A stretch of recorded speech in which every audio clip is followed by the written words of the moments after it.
조용한 기도하심으로 주일 오전 예배 및 교회 연합주일 예배로 하나님께 경배 드립니다.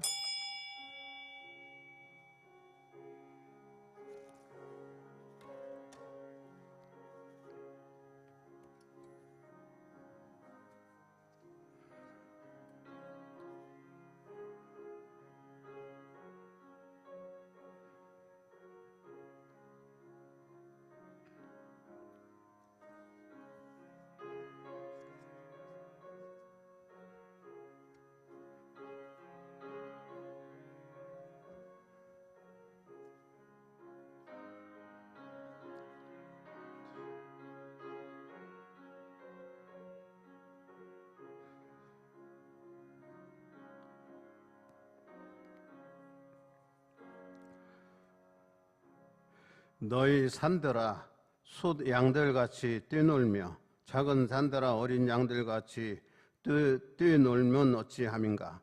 땅이여 너는 주 앞 곧 야곱의 하나님 앞에서 떨지어다. 그가 반석을 쳐서 본물이 되게 하시며 차돌로 샘물이 되게 하셨도다. 아멘. 우리 찬송가 64장 경배 찬송합니다.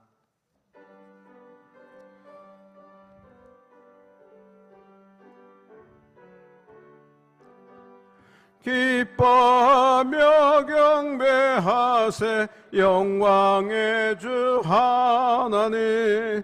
주 앞에서 우리 마음 피어나는 꽃 같아. 죄와 슬픔 사라지고 의심 구름 거치니 변함없는 기쁨의 주 밝은 빛을 주시네. 땅과 하늘 만물들이 주의 솜씨 빛내고 별과 천사 노래소리 끊임없이 드높아. 물과 습과 산과 골짜 들판이나 바다나 모든 만물 주의 사랑 기뻐 찬양하여라. 우리 주는 사랑이요 복의 근원이시니 삶의 기쁜 샘이 되어 바다처럼 넘치네. 아버지의 사랑 안에 우리 모두 형제니 서로 사랑하게 도와주시옵소서. 새벽별의 노래 따라 힘찬 찬송 부르니 주의 사랑 줄이 되어 한맘 되게 하시네. 노래하며 행진하여 싸움에서 이기고 를 높이 불러 주께 영광 돌리세. 아멘. 교동문은 45번입니다.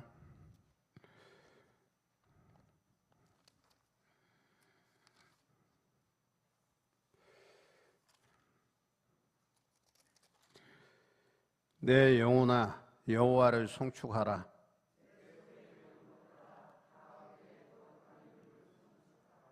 내 영혼아 여호와를 송축하며 그의 모든 은택을 잊지 말지어다.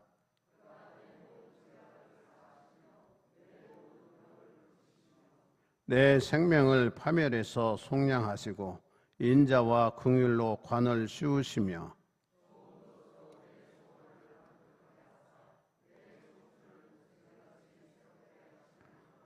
여호와는 긍휼이 많으시고 은혜로우시며 노하기를 더디하시고 인자하심이 풍부하시도다.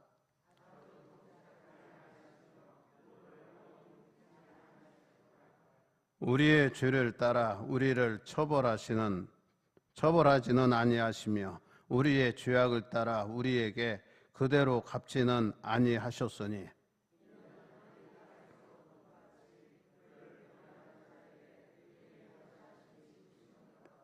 동이 서에서 먼 것 같이 우리의 주가를 우리에게서 멀리 옮기셨으며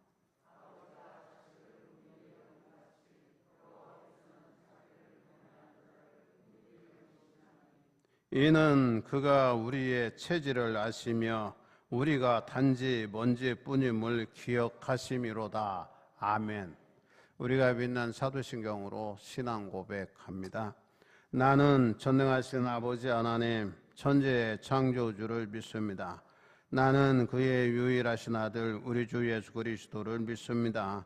그는 성령으로 잉태되어 동정녀 마리에게서 나시고 본디오 빌라도에게 고난을 받아 십자가에 못 박혀 죽으시고 장사된 지 사흘 만에 죽은 자 가운데서 다시 살아나셨으며 하늘에 오르시어 전능하신 아버지 하나님 우편에 앉아 계시다가 거기로부터 살아있는 자와 죽은 자를 심판하러 오십니다. 나는 성령을 믿으며 거룩한 공교회와 성도의 교제와 죄를 용서받는 것과 몸의 부활과 영생을 믿습니다. 아멘. 이 장 찬송합니다.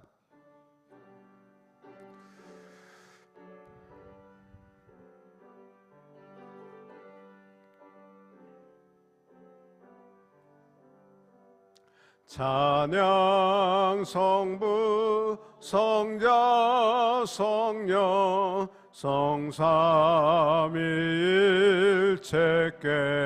성삼위일체께 영원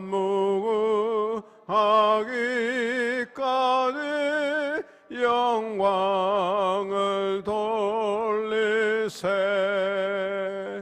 영광을 돌리세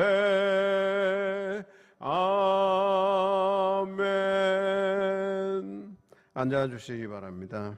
김정숙 권사님 효정기도 드립니다.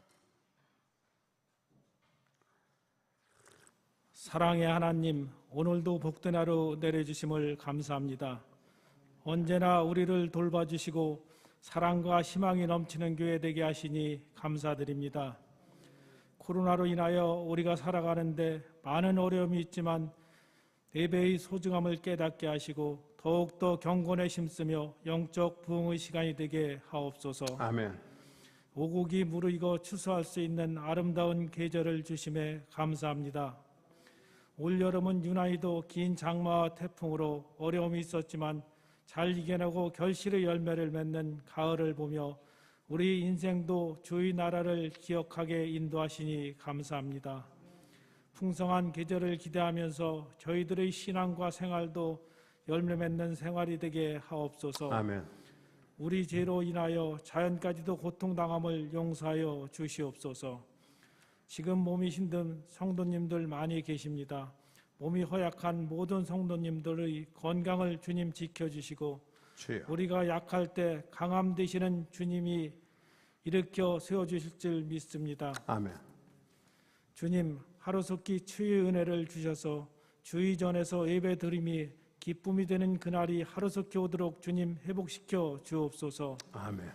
오늘도 주님 말씀을 전하실 목사님 붙잡아 주시고 온 성도님들이 마음을 합하고 뜻을 합하여 말씀에 집중하게 하셔서 듣는 자마다 하나님의 은혜의 바다로 나아가는 축복이 있게 하옵소서. 아멘.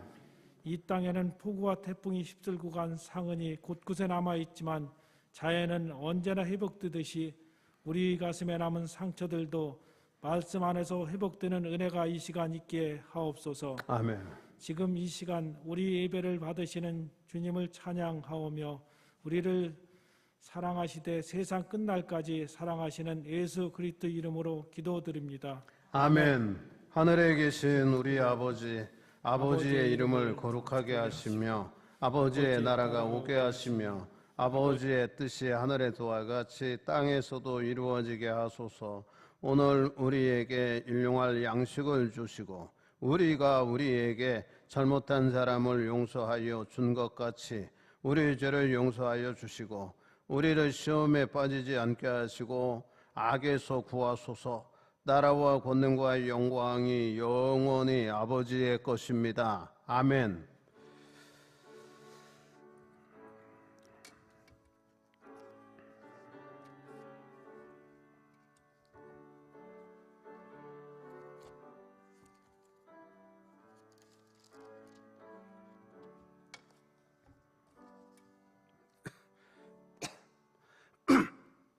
우리 91장 찬송합니다.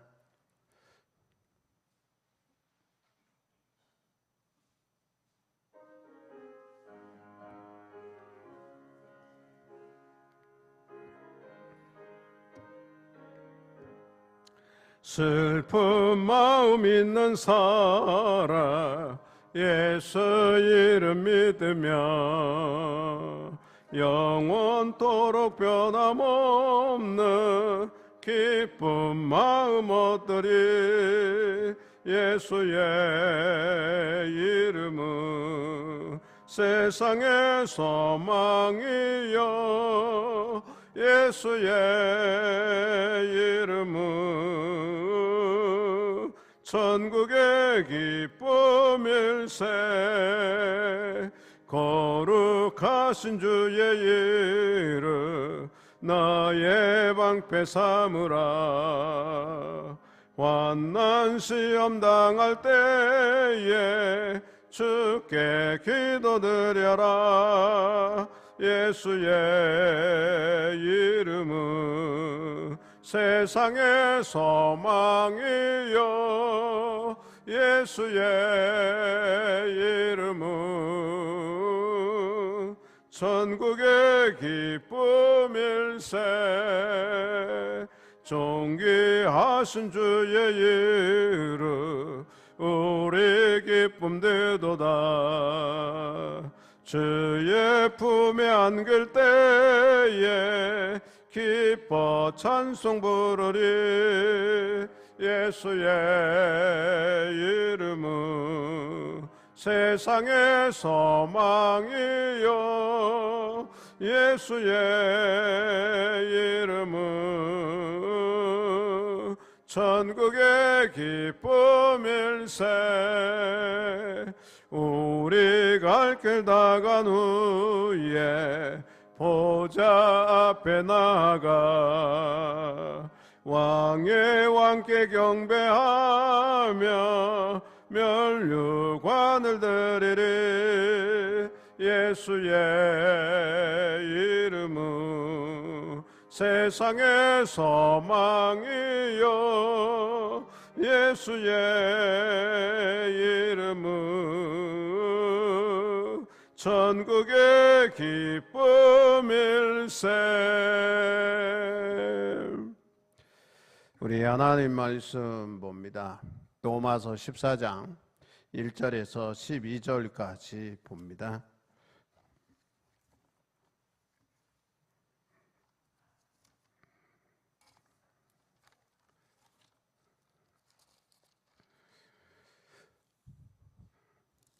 로마서 14장 1절에서 12절까지 제가 봉독해 드리겠습니다.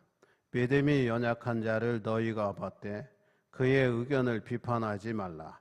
어떤 사람은 모든 것을 먹을 만한 믿음이 있고 믿음이 연약한 자는 채소만 먹느니라.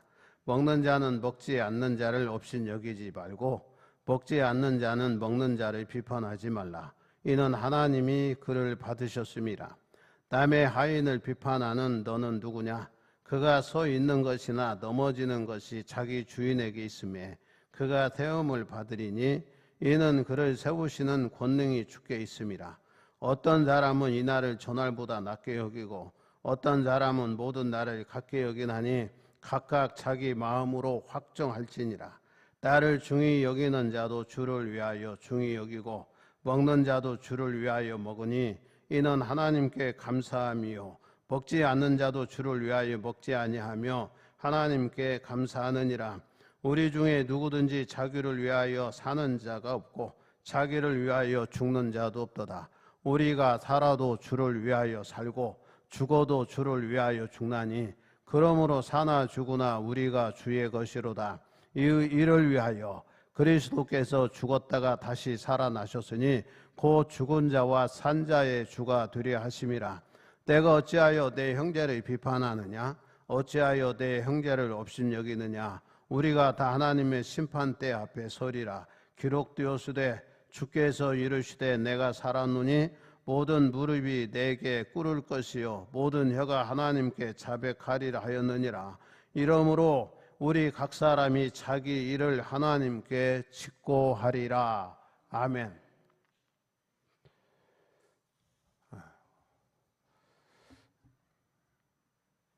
오늘 말씀은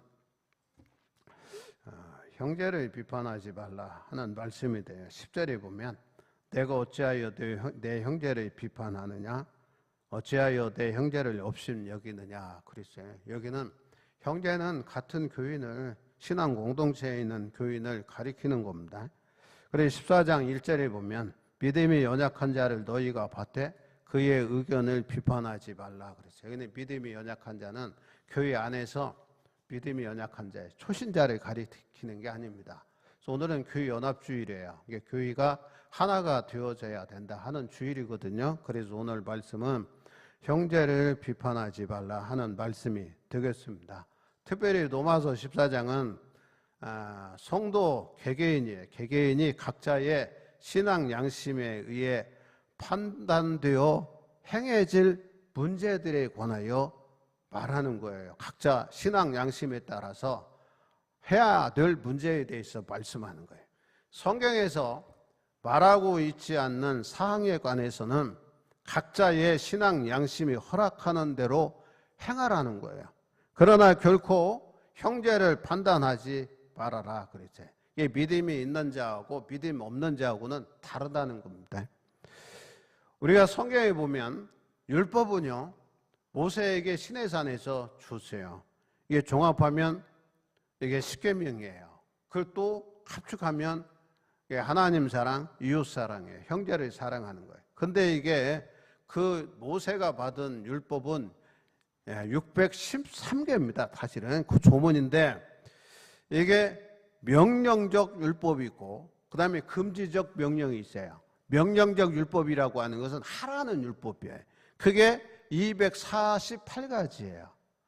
248가지는 우리 몸의 마디마디가 248가지라는 거예요. 그래서 이건 꼭 지키라는 거예요.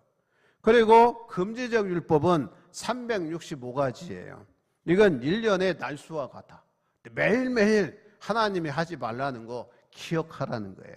그리고 하나님이 하라는 것은 하나님이 뼈마디를 준 것처럼 우리가 하라는 거예요. 이게 그렇게 줬어요. 그런데 여기에 포함되지 않는 그 말씀들, 율법, 계명, 율례는 어떻게 할 거냐? 그건 신앙 양심이 허락하는 대로 행하라는 거예요. 그러면 여기에 포함되지 않는 것은 각자 믿음이 있는 사람이 없는 사람이 하고 차이가 있을 수가 있다 그런 얘기예요. 그런데 믿음이 있는 사람이 믿음이 연약한 형제를 판단하지 말아라 그렇게 말씀해요. 그 이유는 믿음이 연약한 자들이나 굳센 성도나 다 할 것이 없이 모두 자기 나름대로 하나님과 교통하기 때문이다 그런 얘기예요. 그래서 믿음이 연약한 자 우리가 좀 생각해 보는 거예요. 이게 신자로서 신앙생활 오래 해도 믿음이 연약한 자가 있을 수 있어요. 신앙생활이 깊지 않아도 오래되지 않아도 믿음이 굳센 사람이 있어요. 그런 경우가 있어요. 그래서 연조에 따라서 이 사람은 믿음이 굳세다, 이 사람은 믿음이 없다 우리가 이해할 수 있어요. 그래서 각자 자기 나름대로 믿음을 다 가지고 있어요. 그러나 이제 바울이 이 얘기를 하는 것은 이게 교회가 이런 문제로 긴장과 갈등이 생긴다 그 말이에요. 특별히 오늘 읽은 본문의 말씀은 두 가지예요. 음식 문제를 중점적으로 다루면서 음식 때문에 서로를 판단하지 말아라 그런 얘기예요. 왜냐하면 우리가 살고 있는 이 세상에서의 먹고 마시는 일이 일상이에요. 늘 우리가 먹고 마셔야 된다. 그래야 살아갈 수 있어요. 일상이고 매우 중요한 일입니다. 그 금강산도 19경 그랬대. 구경도요, 아무리 아름다운 거 구경도요, 배가 고프면 눈에 안 들어온대. 그래서 대개 보면 여행 갈 때 먹는 문제가 매우 심각해요. 잘 먹어야 돼요. 그래야 여행도 재미가 있는 거예요. 그것처럼 이게 먹는 일이 되게 중요해요. 그래서 우리의 욕구 중에 식욕이요, 상위에 있어, 상위에. 대개 보면 두 번째라고 그럽니다. 하나님의 나라는 그런데 이러한 것에 있다기보다는 성령 안에서 의와 평강과 희락이기 때문에 우리가 신앙 양심에 따라 행하는 걸 판단하고 비판하지 말라는 거예요. 그리고 날의 문제에 대해서 다루세요. 날의 문제는 대체적으로 안식일 문제, 월삭 같은 그러한 날의 문제에 대해서 또 말씀을 들어서 설명하고 있어요. 그러므로 성도 간에는 서로 조심하래. 서로 조심하여 각자의 신앙 양심대로 행해야 할 것을 지적해 줍니다. 우리는 믿음의 신앙 공동체 안에서 서로를 인격적으로 잘 대해야 돼요. 성경은 남을 나보다 여기래. 낮게 여기래. 나보다 못한 사람을 나보다 낮게 여기가 존중하기가 존경하기가 쉽지 않습니다. 사회에서도 그러는데. 그런데 교회 안에서는 믿음 안에서 그러라는 거예요. 그러면서 그의 의견들, 믿음이 연약한 사람들의 의견을 비판하지 말라라고 한 것에서 우리가 짐작할 수 있듯이 믿음이 연약한 자들이 자기 의견과의 갈등과 대립을 하지 말으래. 그들과 대립하지 말으래. 그들을 받아들이래. 믿음이 있는 사람이 믿음이 연약한 사람들을 잘 받아들이고 그들의 생각을, 그들의 견해를 시비거리로 삼지 말라는 거예요. 믿음이 있는 사람, 믿음 없는 사람하고 이야기하면 잘 되냐고. 안 되죠. 그러니까 믿음이 있는 사람이 잘 받아들이고 잘 권면하고 격려하고 위로하고 그러라는 거예요. 예? 그런데 바울이 이렇게 이야기한 건요, 교회가 그렇지 않았던 것 같아요. 그러니까 이걸 강력하게 권면을 하는 거예요. 그러면서 2절에 4절에 보면 음식 먹는 일, 고기 먹는 일에 대해서 이게 문제가 심각했던 것 같아요. 본문에는 언급되어 있지는 않지만 그러나 우리가 추측할 수 있어요. 그 당시 로마에서는요, 우리가 이제 매매하잖아요. 이게 사러 가잖아요. 구매할 때 구입하는 고기는 그것이 정한 것인지 부정한 것인지가 잘 알 수가 없었대요. 당시 로마 제국에서는 대부분의 육류 있잖아요. 고기가 이제 유통이 되는데 이건 우상에게 바쳐진 재물이 시장으로 흘러나왔대. 대개 보면 신전에서 고기를 잡아서 우상에게 바치고 그걸 시장에 내다 팔았대. 대부분의 고기가 그랬다는 거예요. 그래서 신자들이 노마가 지배하니까 신자들이 그 고기를 먹어도 되는지의 문제로 교회 내에서 갈등이 생겨난 거예요. 먹으면 안 된다. 먹어도 된다 이거 이게. 그러니까 이게 아무것도 아닌 문제 같지만 심각한 문제예요. 왜냐하면 레위기서 11장 4절에 7절에 보면 모든 짐승 중에 굽이 갈라져 쪽발이 되고 새김질하는 것은 먹어도 되지만 새김질은 하되 굽이 갈라지지 않아 부정한 짐승은 먹어서는 안 된다는 거예요. 그게 낙타나 사바이나 토끼, 그 다음에 돼지는 굽이 갈라져 쪽발이지만 새김질 못함으로 부정한 것이다 그랬어요. 이거 먹지 말라는 거예요. 물에 있는 것 중에 지느러미와 비늘이 있는 것은 먹을 수 있지만 지느러미와 비늘 없는 것은 먹지 말라. 다리가 있어 땅에서 뛰는 것은 먹되 날개가 있고 기어다니는 곤충은 가증한 것이니 먹지 말라 그랬어요. 그래서 이런 것들 먹지 말라고 그랬어요. 그 다음에 우상에 제물로 바쳐진 것은 부정한 것이니까 먹지 말라는 거예요. 그러니까 믿음이 연약했던 사람들은요, 거리끼는 거예요. 이 고기를 못 먹는 거예요. 그러면서 그들은 채소만 먹었다는 거예요. 여러분, 채소만 먹어도 되죠, 사실은. 그러나 사람이 건강하게 살려면 단백질도 먹어야 돼. 고기도 먹어야 된다고. 식물에 있어서 무슨 식물이든지 먹을 수 있는 사람은요, 강한 믿음의 소유자는 먹었다는 거예요. 그러니까 이런 강한 믿음의 소유자가 믿음이 연약한 성도들의 신앙 양심에 거리끼는 식물을 먹잖아요. 먹음으로 믿음이 연약한 성도가 그걸 보면서 자기들의 양심의, 신앙 양심에 혼란이 돼. 아니, 성경에는 먹지 말라고 그랬는데 믿음이 있다고 하는 저런 사람들이 왜 먹냐 그 말이에요. 혼란이 되는 거예요. 그러니까 정죄하는 거예요. 왜 믿음이 있다고 하는 사람이 그 부정한 것을 먹냐. 그러면서 자꾸 먹는 걸 보니까 믿음이 연약한 사람들이 이게 탁 이 신앙 양심에 거리낌이 되고 또 믿음이 떨어질 수도 있다는 거예요. 그래서 그들의 양심의 혼란을 일으킬 것 같으면 먹지 않는 게 좋다. 이렇게 바울도 그렇게 얘기를 해요, 사실은. 그런데 우리가 생각해 보면 하나님께서 천지 만물을 지으시고 다 좋다고 하셨으니까 음식물은 그 자체에 있어서 속된 것은 없습니다. 우리가 율법에 매일 필요는 없어요. 율법에 매이는 사람이 어떻게 보면 믿음이 연약한 사람들이에요. 그러면서 날에 대한 문제에 대해서 말씀하는 거예요. 여기서 날이라고 하는 것은 유대인들이 지키던 안식일, 월삭 등 여러 가지 절기들을 말하는 거예요. 유대인들은 전통적으로 구약 성경에 기록된 절기들을 중요하게 생각했어요. 자연스럽게 이 절기들을 신약 시대에도 계속 지켜야 하는지에 대한 논란이 생겼어요, 교회 안에서. 이 문제에 대해서 율법주의적인 태도를 취하는 사람이 믿음이 연약한 사람이다. 이제는 율법을 뛰어넘어서 이제 신앙이 성장한 사람들은 율법을 뛰어넘으면 그 율법에 매일 필요가 없잖아요. 그래서 이런 날의 문제에 대해서도 말씀하는 거예요. 그래서 이러한 절기를 지킴에 있어서 각자의 믿음대로 하라는 거예요.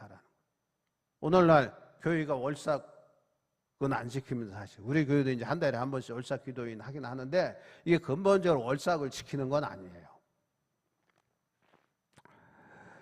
그래서 이 절기에 대해서요, 갈라디아에서 사도 바울이 이렇게 말씀을 했어요. 내가 너희를 위하여 수고한 것이 헛될까 두렵다 함으로써 절기를 지키고 안 지키는 것 가지고 문제를 삼지 말라고 강력하게 피력합니다. 지금 정부에서 그러잖아요. 사회적 거리두기 2단계. 오늘 이제 서울, 경기 수도권 여기는 2.5단계. 대전은 낮췄어요. 이제 교회에 예배 드리라. 이번 주부터 그러라는 것 같아요. 그런데 이게 이제 오늘 결론이 나니까 오늘은 이제 수도권은 예배를 못 드릴 거예요. 그런데 우리 서울 남년이 원성훈 감독이 20일부터 대면 예배 드리라 그랬어요. 이게 복귀서신 보냈더라고. 이게 국민일보에 났어요. 제가 오늘 아침에 읽어봤습니다. 났다고. 그리고 거기에 대한 책임은 감리교회가 하여튼 지겠다 그랬어요. 예? 그리고 정부에서 예배를 드리라 말아라, 명령하지 말아라. 그건 우리가 할 일이다, 우리가. 그래서 그 양반이 대놓고 했어요. 그냥 국민일보에 놔둬. 근데 20일 정도 되면 이제 대면 예배 좀 되지 않을까 그런 생각은 들어요. 우리도 20일까지는 2단계가 지켜주고 그 위에는 우리도 대면 예배 제가 드릴 걸로 생각을 하고 있긴 하는데, 근데 이게 계속하면 그러잖아요. 교회가 예배 드리지 못하게 되는 거죠. 그리고 예배 드리는 것도 국가한테 물어봐야 될 형편이 되는 거예요, 사실은. 국가에서 드리지 말아라 그러면 드리지 말고, 드려라 그러면 드리고, 이렇게 되는 건 아니잖아요. 예배를 드리고 안 드리고는 하나님의 명령에 따라서 우리가 해야 되는 거잖아요. 근데 왜 이렇게 우리가 지키느냐? 이건 이웃을 사랑하고 우리 때문에 이웃에게 폐해를 줄까봐 우리가 지키는 거예요, 사실은요. 여러분, 꼭 대면 예배 드려야 되냐? 온라인 예배 드리라. 아니, 국가가 그래라 말아라 할 이유는 없잖아요, 사실은. 저도 생각할 때 그런 거예요. 여러분, 그런데 우리가 생각해봐. 믿음 있는 사람이 왜 절개를 안 지키냐? 이렇게 얘기할 거 없다는 거예요. 믿음이 없는 사람은 안 지키는 거죠. 우리가 주의를 지킴에 있어서도 믿음이 없는 사람은요, 연약한 사람은요, 주일도 잘 빠져. 주일도 1년에 그냥 맛을 가는 것처럼 한 대여섯 번 나오는 교인도 있어요. 이게 직분자 중에 가뭄에 콩나듯이 오는 사람도 있다고. 그걸 가지고 얘 안 나오냐고 가서 시비하지 말으라는 거예요. 믿음이 없으니까. 그래서 음식 문제와 마찬가지로 절기를 지키는 문제는 각자의 신앙 양심에 따라 행해져야 할 일들입니다. 이 문제를 가지고 시비를 걸거나 판단하지 말고 믿음이 연약한 자들의 교회가 잘 받아들이라는 거예요. 그들이 믿음이 성장할 수 있도록 하는 겁니다. 하는 거. 이거 우리가 권면하고 격려도 하고 또 위로도 하고 또 우리가 이 얘기 할 수 있잖아요. 그래서 이것 가지고 시비하지 말라는 거예요. 그러면서 양심의 문제로 인하여 남을 판단하는 사람들에게 바울이 강력하게 권면하는 게 있어요. 남을 형제를 비판하지 말라 그랬어요. 그러한 비판은 형제의 믿음 생활을 방해하거나 그로 하여금 죄를 지켜야 하는 것이기 때문에 하지 말라 그랬어요. 그래서 13절에 보면 이렇게 얘기했어요. 그런즉 우리가 다시는 서로 비판하지 말고 도리어 부딪힐 것이나 거칠 것을 형제 앞에 두지 아니하도록 주의하라 그랬어요. 주의할 것들이란 말이에요. 성도들은 하나님 앞에 설 때가 있어요. 그 이제 심판대 앞에 서서 각자가 하나님과 직접 자기의 문제를 고백할 것이기 때문에 구태 남의 일에 간섭하거나 비판하지 말아라 그랬어요. 12절에 보면 이러므로 우리 각 사람이 자기 일을 하나님께 짓고 하리라 그래요. 직접 하나님 앞에 고백할 때가 있으니까 그냥 놔두라 그럽니다. 하나님이 하신다는 거예요.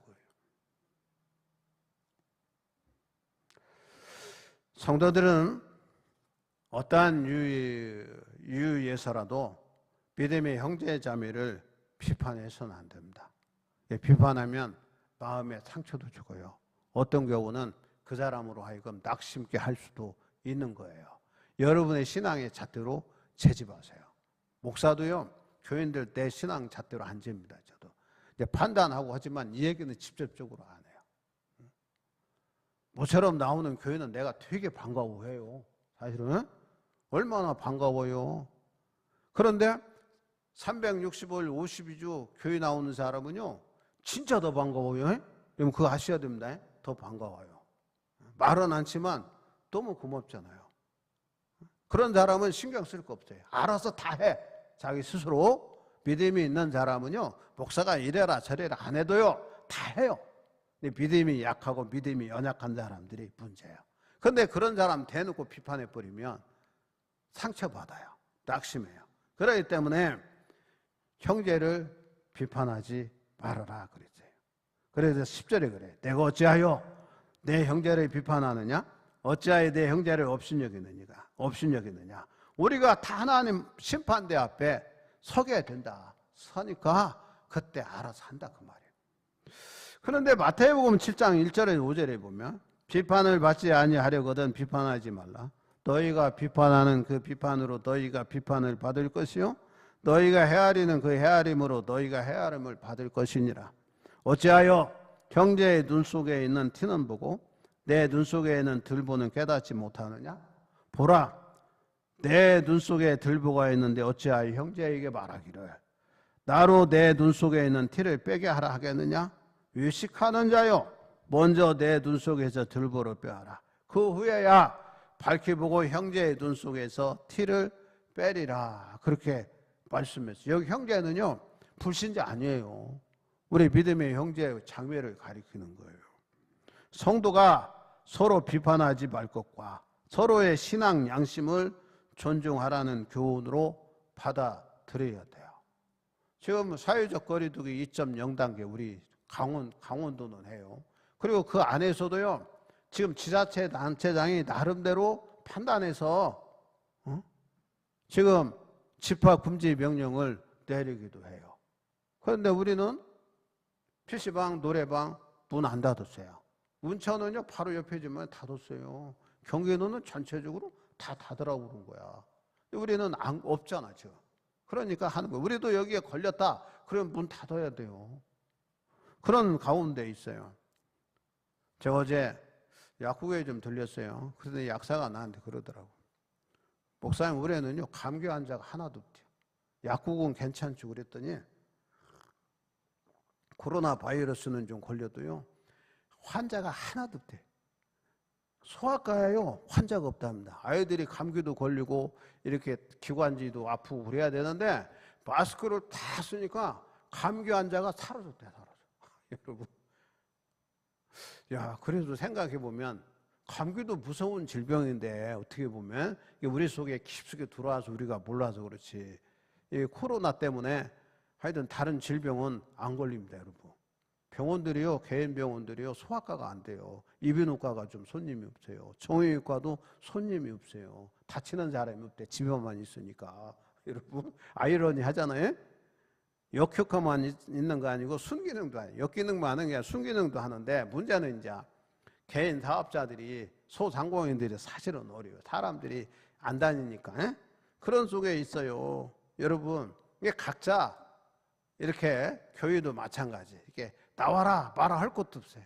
저는요 사회적 거리 두기 할 때 문자 안 보냈어요. 교인들한테 하나도. 매주 보내는데, 그랬더니 첫날 53명, 그 다음에 지난주는 46명, 오늘 또 한 40 몇 명 정도 나온 것 같아요. 제가 보니까.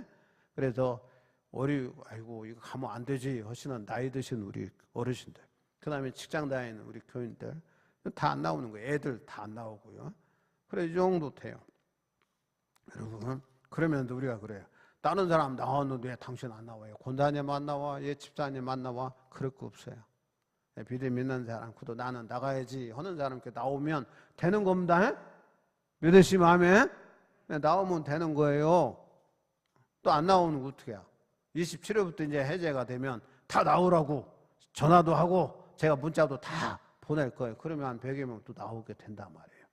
여러분, 그래서 성도는요 모든 것을 하나님께 맡겨서 아무것도 판단하지 말고 각자의 신앙 양심에 따라서 행하라. 왜냐하면 우리가 알아야 될 건, 이 믿음의 신앙 공동체 안에서 하는 겁니다. 지금 이야기하는 거예요. 공동체 안에, 교회 안에 속한 교인들의 안에서 하는 거예요. 교회 안 나오는 사람이 아니라고. 초신자도 아니고요. 그 다음에 한두 번 왔다 간 사람한테 이게 권면하는 게 아니에요. 지금 신앙생활하는 교회의 멤버들, 입교인들, 쉽게 말하면 입교인들에 대해서 이야기하는 거예요. 그런 사람들이 각각 신앙의 차이가 있다는 거. 편차가, 믿음이 굳센 사람이 있고 연약한 사람들이 있으니까, 그런다고 그 사람이 교회 안 나올 것도 아니고 열심히 나온다 그 말이에요. 그러나 믿음이 연약한 사람은 믿음이 굳센 사람 하는 것 보고 상처도 받을 수 있고, 또 그 사람이 이야기하는 거 상처도 받을 수 있고, 또 상처도 줄 수 있으니까 피차에 조심해서 각자의 신앙 양심에 따라 하는 것을 존중하라, 그런 말입니다. 한마디로 말하면. 그래서 성도는 양심의 문제로 이웃 성도를 판단해서는 안 된다는 거예요. 양심의 문제로 이웃 성도를 근심하게 한다면 그러한 행위는 참 사랑의 행위가 아니기 때문이라는 거예요. 주님의 구원 사역은요 나에게만 임하는 것이 아니라 이웃 성도에게도 임했기 때문이에요. 따라서 내가 주님의 것인 것처럼 믿음이 연약한 사람도 주님의 것입니다. 그 사람도 살아도 주를 위하여 살고 죽어도 주를 위하여 죽는 사람이에요. 그렇기 때문에 사나 죽으나 다 우리는 주님의 것이다. 그렇죠. 쉽게 설명하면요, 요새는 자식 한둘 낳지만 우리 세대에는 7, 8명씩 낳잖아요. 어머니 뱃속에서 난 자식도요 안 똑같아요. 생김새도 다 달라요. 그 다음에 성격도 다르더라고요. 성격도, 하는 행동도 다 달라요. 어떤 건 효도하고 어떤 자식은요 꼭 하지 말라는 일은 꼭꼭 하고 하라는 일을 안 하는 자식들도 있단 말입니다. 그런다고 내 자식 아닙니까? 여러분, 족보에서 파내요? 파낸다고 해도 안 파줘요. 자식은 자식이니까. 어떤 엄마는요 자식이요 범죄했어. 그래서 교도소에 들어. 교도소에 20년 형 받고 무기수를 받았는데 그 엄마가 교도소 앞에 집을 얻어서요. 계속 교도소 앞에서 기도하고 또 어떻게 해요? 면회 가고. 그런 엄마도 있어. 그런 엄마도. 다른 사람은 다 포기해도 국가가 포기를 해도요. 엄마는 자식을 포기하지 못하는 겁니다. 그 자식 내 자식 아니냐고. 내 자식이지. 요새 청와대에 청원 올라간 거 있어요. 조두순이. 조두순이 알죠? 흉악범이죠 사실은. 그런데요 그 피해자가요 그 동네 산대. 이사 안 갔대. 근데 조두순이 나와가지고 자기 집에 가서 살겄디야. 불과 몇백 미터 되는 거야 이게. 그러니까 청원돼서 조두순이 풀어주면 안 된다고. 풀어주면 안 된다고. 그런 자는 풀어주면. 근데 조두순이 나가면서 이제 교도소 나올 때쯤 됐으니 뭐라고 한지 알아요? 나 조용히 살고 싶다고. 조용히 살는지 안 살는지 봐야 되겠지만. 그래서 국회에서 법을 발의하는가 봐요. 무슨 법을 발의하냐면 아이들 성폭행범은 무기형 내리겠다고 그래요. 앞으로는 아이들 성폭행범은 무기수로 하겠다. 안 풀어주겠다. 그런 법을 지금 청원하는가 봐. 지금 국회에서도 그런 걸 하는 그 발의를 하는가 봐. 여러분 생각해봐요 이게. 그런데도 그 부모는 조두순이 포기할 수 있어요? 안 하는 거예요. 여러분 똑같아. 우리는 믿음이 연약한 자나 믿음이 있는 사람이나 다 하나님의 것입니다. 하나님의 자녀예요. 그런데 우리가 업신여이고 그들을 판단하고 비판하면 안 된다는 거예요. 목사도 그렇게 하면 안 되죠. 차별하고 걱정은 하죠. 위에서 기도하죠. 좀 열심히 신앙생활 좀 했으면 하는 거예요. 그리고 매일 문자 보내요. 문자. 요새는 이제 문자 보내도요 답하는 사람 하나도 없어요. 여러분. 어느 때는 전에는 목사님 오늘은 못 갑니다 이런 것도 오더니 이제는요 그러거니 이제 하더라고 이게. 여러분 생각해봐요. 그래도 목사가 포기할 수 있냐고. 제가 여기에서 목회하는 한에는요 우리 교회 교적을 두고 신앙생활 하는 사람, 낙심된 사람 포기할 수 없다니까요. 위에서 기도하고요, 전화도 하고요, 문자도 보내고요. 어느 때는요 전화를 못 하겠어. 미안해서. 내가 미안하고 당사자도 미안할까 봐. 그래도 목사는 포기하지 못하는 거예요. 그것처럼 하나님도 그렇다는 거예요. 하나님도. 그런데 만일 내가 믿음이 연약한 성도에 대해서 판단하거나 참견한다면 그것은 그의 주인 되신 하나님을 판단하거나 참견하는 거예요. 왜? 하나님 왜 그냥 두냐고. 왜 그렇게 놔두냐고. 이거 참견하는 거잖아요. 성도가 사랑으로 이웃 성도들을 보살피어야 할 것과 그들을 함부로 판단하는 생활을 해서는 안 된다는 거예요. 그래야 교회가 연합이 되고 하나가 되고 또 하나님의 나라를 위해서 일할 수 있는 교회가 되어진다는 거예요. 그러면 바울이 이러한 말씀을 계시받아서 한 이유는 뭐냐? 교회가 지금 그렇다는 거예요. 로마 교회도 그렇다는 겁니다. 그러니까 강력하게 너희들 그러지 말아라 그런 얘기예요. 하지 말아라. 그리고 하나 되라 하나 되라. 일체되라. 교회가 연합해야 된다. 그런 얘기입니다. 우리 감리교회는 다른 교단하고 좀 달라서 약간은 우리는 감리사 감독 제도잖아요. 조금 많이 희미해졌지만 그래도 인사권은요 감리사가 있고 감독이 있어요. 교회가 하는 거지만 그래도 그렇게 있다고. 장로교회는 그것조차도 안 돼요. 장로교회는 완전 개교회주의예요. 그래도 감리교회는 감독이 이 얘기하고 감리사가 이 얘기하면 그래도 말을 듣는다니까. 이런 차이점이 있어요. 그런데 우리가 생각해봐요. 교단 정책에 따라서 우리가 동부위원회에 속했으니까 동부위원회에서 감독이 뭐 좀 하자 그러면 우리 못하겠는데요. 막 교회가 그럴 수 있어요. 감리사들이 아니라니까요. 어떻든 뽑아놨으면 그리고 따라야죠. 이게 감리교 법이니까. 그러니까 교회 안에서 우리가 서로 사랑하고 판단하지 말고 세워놨으면 우리가 잘해야죠. 제가 어제 우리 친구 목사가 전화 와서 최성일 감독 뽑아놨는데 너무 사람이 이게 좀 지도력이 강력한 지도력을 보여주지 못했다. 그래서 내가 그랬어요. 야 무슨 지도력을 보여주냐. 1년 내내 지금 코로나 때문에 아무것도 못하는데 무슨 지도력이냐 내가 그랬어. 그러지 않아. 1년 내내 감독이 뭐해. 아무것도 못하죠. 연애 집회를 하나도 못해요. 평신도 집회도 지금 다 계획 잡아놓고 전부 다 취소됐어. 연계해도 또 취소되고. 지금 그런 판이에요. 초이가 하는 것도요, 전부 다 연결됐어요. 감리교 본부에요, 교회도요, 폐쇄됐어요. 그냥 딱 폐쇄 명령해가지고 딱 붙여놨대. 거기서 예배를 못 드려요. 본부교회에서도. 본부에는 직원들 예배도 못 드려. 이게 좀 해제가 돼야 되잖아요. 이런 때에 무슨 지도력을 보여주냐고. 지도력.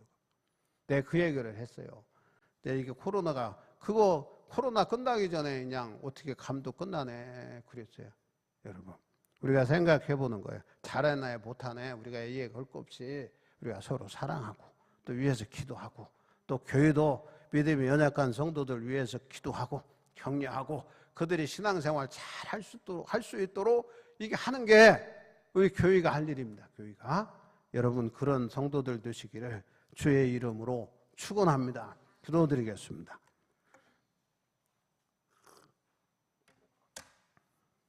주님은 말씀하지요.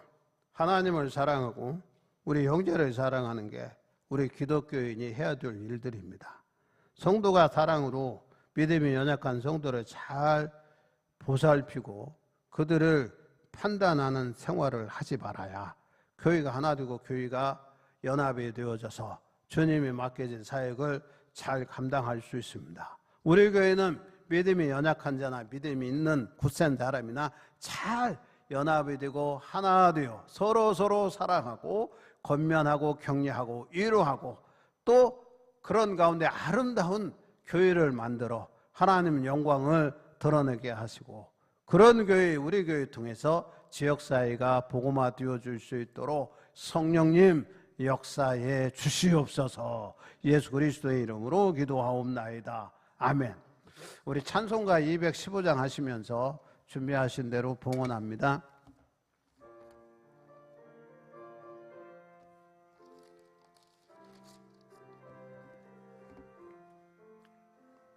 내 죄 속해 주신 주께 힘과 정성 다하니 나의 온갖 언행 심사 주를 위한 것일세. 내게 있는 모든 것을 주를 위해 바치리. 내게 있는 모든 것을 주를 위해 바치리. 나의 손과 발을 들여 주의 명령 행하고 오직 주만 바라보며 주만 찬양하겠네. 항상 주를 찬송하며 이 몸 바치오리다. 항상 주를 찬송하며 이 몸 바치오리다. 내가 주를 바라보니 나의 영혼 밝아져. 십자가를 지신 주만 항상 바라봅니다. 십자가를 바라보며 주만 따라가리라. 십자가를 바라보며 주만 따라가리라. 신기하고 놀라워라 영광스러운 왕의 왕. 나를 친구 삼아 주사 편히 쉬게 하시네. 주의 날개보 아래 영원 안식 얻겠네. 주의 날개보 아래 영원 안식 얻겠네.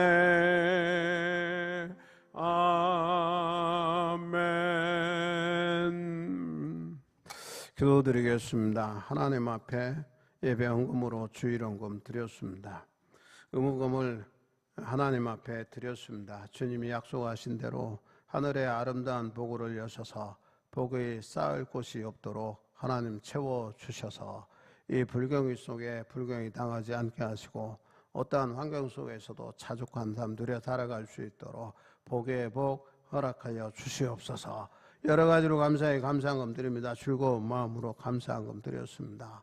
감사의 조건이 날마다 많아지게 하시고 세상적으로 볼 때 감사할 수 없는 그러한 가운데서도 하나님이 지키시고 인도하심에 대해서 감사할 줄 아는 저들의 믿음 생활이 되게 하여 주시옵소서.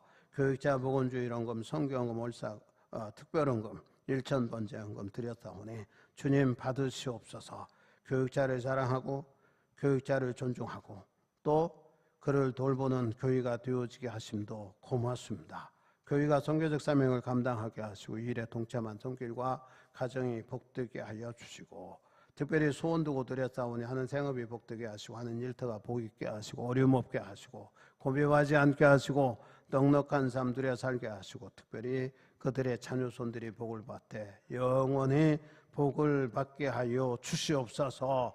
여선교회 손길 동안의 성미도 드립니다. 식탁에 기름지게 하시고 복이 임하게 하시고 나눔이 있는 삶도 살아갈 수 있도록 역사하여 주시고 성단 장식 헌금도 드렸사오니 꽃가지 아름다운 그리스도의 안개를 풍겨 많은 사람들의 유익과 덕을 끼치게 하시고 그들로 하여금 예수 만나게 하시고 그들도 예수 알아 믿어 구원받는 역사 이루게 하여 주시옵소서.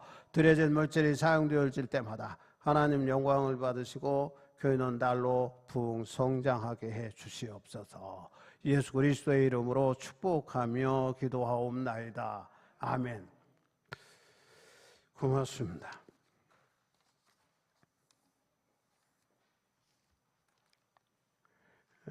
9월 18일 속회 예배와 9월 20일까지 주일 오후 예배는 코로나 바이러스 지역 감염 때문에 드리지 않고요.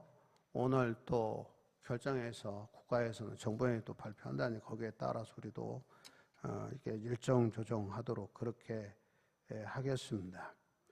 그리고 예배 후에 바로 이 자리에서 위문이 잠깐 모이도록 하겠습니다. 그리고 온라인 헌금 안내는 인터넷에도 띄웠지만 온라인에도 띄웠지만 여러분이 참고할 수 있도록 그렇게 부탁을 드리고요. 우리 강단 양쪽에 화분 우리 김정은 원사님 가정에서 이번 주에 헌물해 주셨습니다. 고맙습니다. 관리도 김정은 원사님이 책임지고 하겠다고 그러니까 잘 할 것 같아요. 여기 강단에 있는 겁니다. 양쪽에. 그리고 오늘 떡은 우리 김진호 장로님, 배미익 원사님 가정에서 오늘 떡을 준비했어요. 무슨 떡이냐면 우리 김진호 장로님 자녀인 김지영이가 이번에 이제 변호사 이제 끝나고 이게 판사는요 검사하고 달라서 변호사 시험에 합격한 다음에 그다음에 변호사 경력이 5년인가? 5년 지난 사람에 한해서 판사 임용고시를 시험 볼 수 있도록 자격을 줘요. 이게 1,000몇백 명이 이렇게 시험을 봤는데 내가 알고는 한 50명 합격시키는 거야. 그런 줄 알고 있어요. 1,200명 정도 봤어요. 변호사들이. 그래서 최종 50명 안에 합격이 됐어요.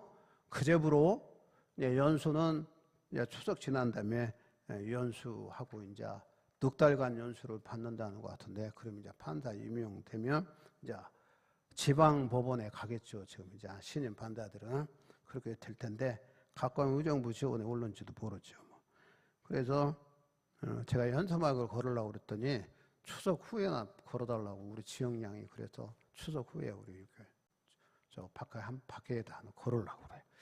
그래서 기도해 주셔서 고마워서 오늘 떡을 했습니다. 떡을 떡 꼭 가져가시고 위에서 기도해 주시기를 제가 부탁을 드리겠습니다. 우리 축하 박수는 한번 해봅시다.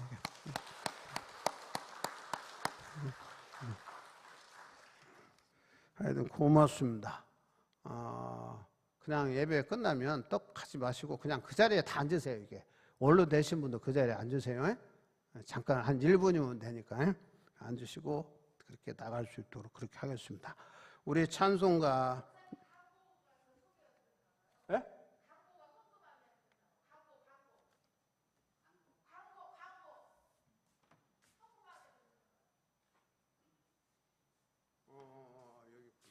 광고 한 가지 더 합니다.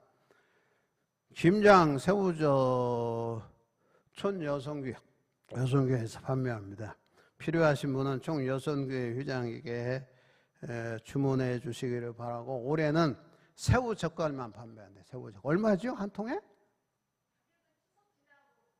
추석 지나고 알려준다니까 여러분 미리 사지 마세요. 꼭 교회 여성교회에서 판매하는 거 사시면 이익금은 여성교회 선교자금으로 사용할 테니까 꼭 그렇게 해주시기를 바랍니다. 그리고 올해는 우리가 식사를 안 해서 김장 많이 안 할 것 같아요. 교회 조금만 김장할 거니까 여러분들이 그냥 협력하시면 될 것 같아요. 10월 말쯤 하나요 우리가? 그때 하시면 11월 달에 하는지 그때 하시면 될 것 같습니다. 우리 다 일어나셔서 찬송가 1장 찬송합니다.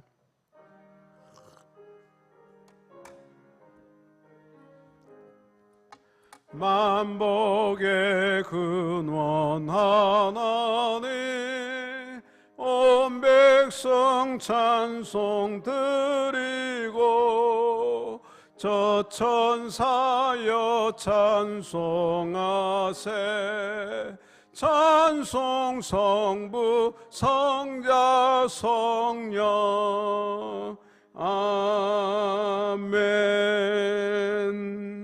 우리 복례하면서 시작. 사랑합니다. 승리합시다. 할렐루야. 기도드립니다. 우리 김윤호 장로님, 배민희 권사님, 자녀인 김지영 양이 변호사 시험 합격하고 또 봄에서 5년 동안 또 법원에서 연구원으로 지내고 이번에 판사 임용고시 합격하여 우리 모두가 기뻐하고 또 축하하게 하시니 고맙습니다. 그의 앞날을 주장하시고 복되게 하시고 어디에서 무엇이라도 어떤 상황 가운데 있든지 그리스도인으로서 빛되고 소금된 사명도 잘 감당할 수 있는 믿음에 궤대된 자녀 되게 하여 주시옵소서. 바로 그 우리 교회에 속한 모든 성도들의 자녀들이 복되게 하소서, 복되게 하소서. 쓰임받는 일꾼 되게 하시고 교회를 빛내고 가문을 빛내는 그러한 자녀들이 되게 하시고 자자손손이 쓰임받는 위대한 인물들이, 유명한 이들이 많이 배출되어 줄 수 있도록 복을 내려 주시옵소서. 우리 김재영 원장님, 하나님의 강단에 귀한 화분 헌물했습니다.